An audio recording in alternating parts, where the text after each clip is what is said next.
নমস্কার বন্ধুরা, আজকে আমি তোমাদের সঙ্গে শেয়ার করতে চলেছি আমরা মেশিনের এক সাইডে মেশিনে সেলাই করব, আরেক সাইডে কি করে হাতে ফলস পাড় লাগানো হয়। তো তোমরা দেখো, এখান থেকে এটা আমাদের শাড়ি যে কোমরে গুজি, এখান থেকে আমরা এরকম এক হাত মতো খালি রাখবো। তারপরে তোমরা দেখো এরকম করে ভাঁজ দিয়ে আমরা এখান থেকে এই যে নিচের সাইডটা আমরা মেশিনে সেলাই করে নিয়েছি। এবার তোমাদের আমি এই পাশটা পুরো হাতে সেলাই করে দেখাবো। দেখো, আমরা সুই সুতো যেরকম নর্মালি নেয় সবাই এরকম নিয়ে নিয়েছি। দেখো আমি কী করে করছি।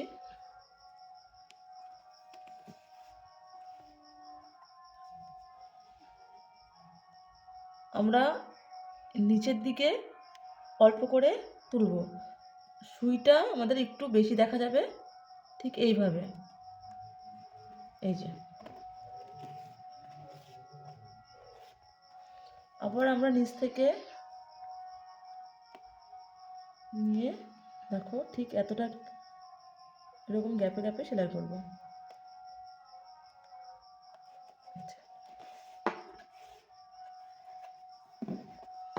আমরা হাতে ধরে টেনে টেনে করব, যাতে কোথাও পাটটা শাড়িটা কুঁচকে না যায়।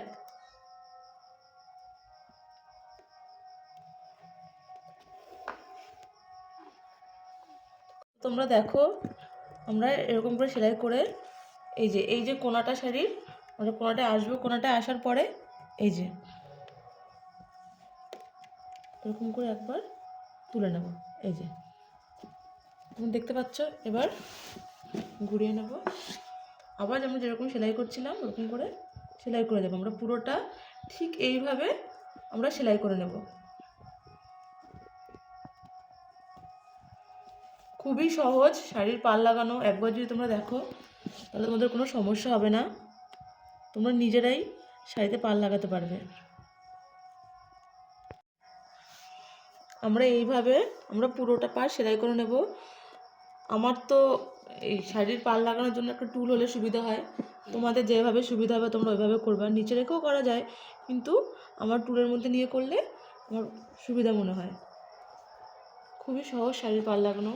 তোমরা দেখো, তোমরা কি সুন্দর শাড়ির পাড়টা লাগানো হয়ে গেছে। তুমি দেখো,